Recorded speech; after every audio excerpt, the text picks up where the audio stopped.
Radio Claret América presenta Sediento de ti, la palabra, fuente de vida, con el sacerdote misionero claretiano Tony Díaz. Reflexiones diarias del Evangelio. Aquí iniciamos.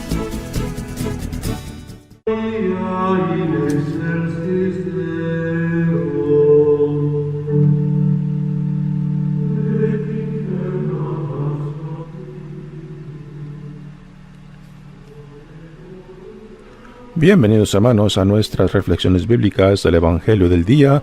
Hoy es miércoles de la 22ª semana del tiempo ordinario, miércoles de la 22ª semana del tiempo ordinario. El Evangelio de hoy viene de Lucas capítulo 4, versículos 38 al 44. En aquel tiempo Jesús salió de la sinagoga y entró en la casa de Simón. La suegra de Simón estaba con fiebre muy alta y le pidieron a Jesús que hiciera algo por ella. Jesús, de pie junto a ella, mandó con energía a la fiebre y la fiebre desapareció. Ella se levantó enseguida y se puso a servirles. Al meterse el sol, todos los que tenían enfermos se los llevaron a Jesús, y él, imponiendo las manos sobre cada uno, los fue curando de sus enfermedades. De muchos de ellos salían también demonios que gritaban: «Tú eres el Hijo de Dios». Pero él les ordenaba enérgicamente que se callaran, porque sabían que él era el Mesías. Al día siguiente se fue a un lugar solitario y la gente lo andaba buscando. Cuando lo encontraron, quisieron retenerlo para que no se alejara de ellos. Pero él les dijo: «También tengo que anunciarles el reino de Dios a las otras ciudades, pues para eso he venido». Y se fue a predicar a las sinagogas de Judea. Muy bien, damos comienzo a nuestra reflexión del Evangelio de hoy. Continuamos la escena de ayer, donde Jesús se encuentra en Cafarnaúm, en el pueblo de Simón Pedro, donde después de salir de la sinagoga, regresa a la casa de Simón Pedro, donde él se ha instalado, y parece, según lo que encontramos en los evangelios, la casa de Pedro se convirtió en su base, desde donde Jesús salía y regresaba cuando se encontraba en la región de Galilea.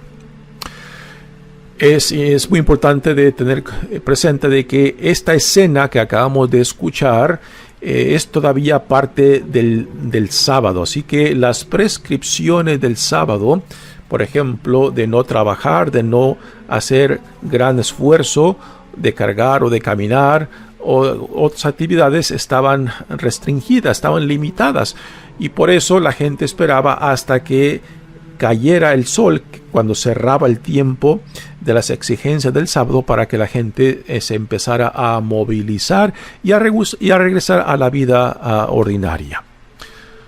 Y aquí por eso hay un detalle muy interesante que ya saldrá más adelante. Dice: en aquel tiempo Jesús salió de la sinagoga, así que es todavía el sábado, y entró en la casa de Simón Pedro.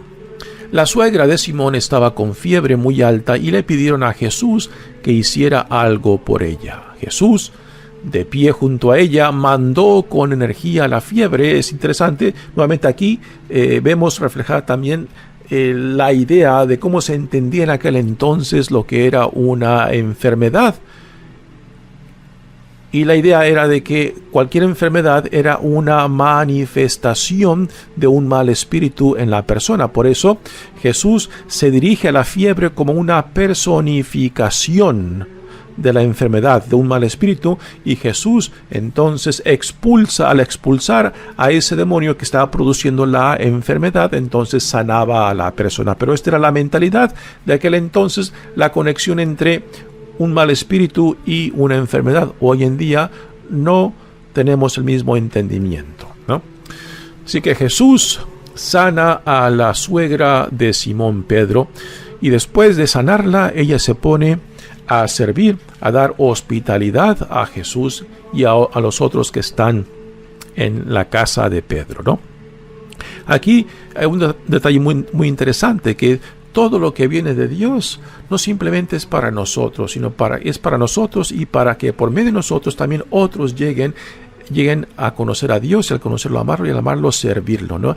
Y servicio, a últimas, es el fruto de toda gracia que viene de Dios, ¿no? Y aquí se manifiesta en la suegra de Simón, que después de ser sanada se pone a servir, ¿no? Como una expresión de la gracia que ha recibido. Repito, todo lo que viene de Dios nunca es solamente para nosotros.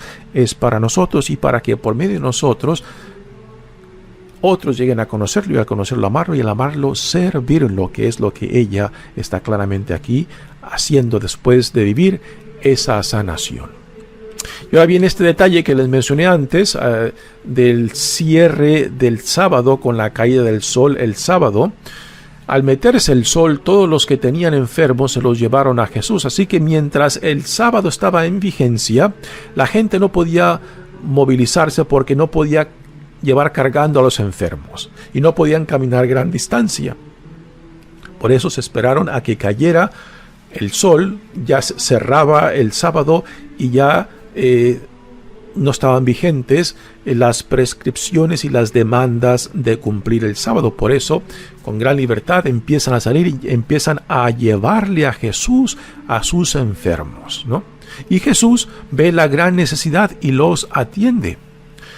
Dice que tenían enfermos, se los llevaron a Jesús, y él, imponiendo las manos sobre cada uno, los fue curando de sus enfermedades. Sí, Jesús responde a la necesidad de la gente, pero por encima de esta necesidad real y concreta de la gente, Jesús tiene un punto muy importante en torno a su misión, que es la proclamación del reino. Y que los milagros, las sanaciones, la expulsión de demonios dan testimonio, confirman no solamente de quién es Él, sino también quién lo envió y de dónde viene su autoridad y su poderío, ¿no? Así que hay que entender el significado de los milagros. De muchos de ellos salían también demonios que gritaban: «Tú eres el Hijo de Dios», pero Él les ordenaba enérgicamente que se callaran porque sabían que Él era el Mesías. Aquí tenemos otro título que se le da a Jesús, Hijo de Dios, y la gente tenía sus ideas en el significado de este título, pero Jesús, en cómo Él se entendía a sí mismo, es muy diferente a cómo la gente lo quiere definir y le quiere imponer sus ideas. Nuevamente, Jesús sabe claramente quién es Él, de dónde proviene Él, de dónde proviene su poder y autoridad. Y nada ni nadie lo va a persuadir de algo diferente de cómo Él se autoentiende, particularmente desde su relación con Dios Padre. Ayer, al cerrar la reflexión, les mencionaba de que esto es algo muy digno de aprender nosotros, ¿no? De saber quiénes somos, de dónde proviene nuestra identidad y dignidad. Porque de esta dignidad e identidad también viene la nueva vida que se nos ofrece en Jesucristo. Y cuando una persona no tiene clara cuál es su identidad y dignidad como hijo, como hija de Dios, y la vida a la cual es llamada, entonces esa persona gasta muchas energías inútilmente porque su vida no está enfocada. Su misión en la vida está, digamos, desparramada por diferentes cosas que lo jalan, que lo atraen. Por eso, saber claramente acerca de nuestra identidad y dignidad y la vida a la cual somos llamados, enfoca nuestra vida, enfoca nuestras energías, y no se pierde muchas energías inútilmente. Por eso la gran necesidad de este encuentro con Dios, con el Dios vivo que nos llama a esta nueva vida del reino por medio del encuentro con Jesús. Porque por la gracia de Dios, cuando llegamos a esto, entonces, por la gracia de Dios, descubrimos lo que Dios ve en nosotros, lo que Dios ama en nosotros y cómo Dios nos ve. como hijos e hijas amados. Exactamente lo que Dios a Jesús le dice en su bautismo: este es mi Hijo amado en quien me complazco. Y es precisamente lo que Dios nos dice a cada uno de nosotros por medio de nuestro bautismo. Pero esto no es algo mágico, es algo que uno tiene que identificarse con esto que Dios dice acerca de nosotros, hacerlo nuestro. Y después, cuando por la gracia de Dios logramos ver lo que Dios ve en nosotros, cómo Dios nos ve, de que entonces nuestras vidas sean orientadas a la vida según nuestra identidad y dignidad. Esto es tener claridad, tener enfoque y saber dirigir todas nuestras energías según nuestra identidad y dignidad y la vida a la cual somos llamados en Cristo. Así que Jesús le llevan los enfermos y Él atiende sus necesidades. De muchos de ellos salían también demonios que le gritaban: tú eres el Hijo de Dios. Nuevamente Jesús tiene una idea muy clara de lo que significa para Él este título, muy diferente a como la gente se lo quería imponer. Pero Él les ordenaba enérgicamente que se callaran porque sabían que Él era el Mesías, ¿no? También otro título, la gente tenía sus ideas, los discípulos de Jesús tendrán sus ideas, pero Jesús tiene una idea muy específica en lo que significa para Él ser el ungido de Dios, ser el Mesías, ser el Cristo, ¿no? Y por eso Jesús también a sus discípulos les dirán que no les digan a la gente lo que ellos piensan quién es Él, porque aún sus discípulos tienen una idea distorsionada de Jesús, o sea, de cómo Jesús se entiende a sí mismo, a diferencia en cómo la gente, aún como sus propios discípulos, lo entienden como el enviado de Dios, como el Mesías, el Cristo. Ahora viene en este evangelio de hoy esta escena al día siguiente, cuando Jesús busca tiempo solitario para estar en oración con Dios. Al día siguiente se fue a un lugar solitario.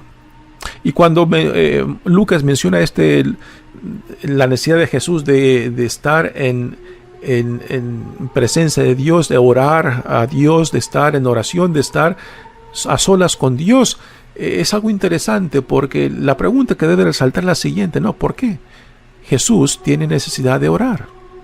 ¿Por qué tiene necesidad de estar a solas con Dios? Él es el Hijo de Dios, es la encarnación de Dios. ¿Por qué necesita de eso? Porque Jesús es plenamente hombre, y como hombre entonces Él tiene la necesidad también como Hijo de Dios de llevar a cabo lo que Dios le ha encomendado. La vida de Jesús se entiende solamente en torno a la voluntad de Dios.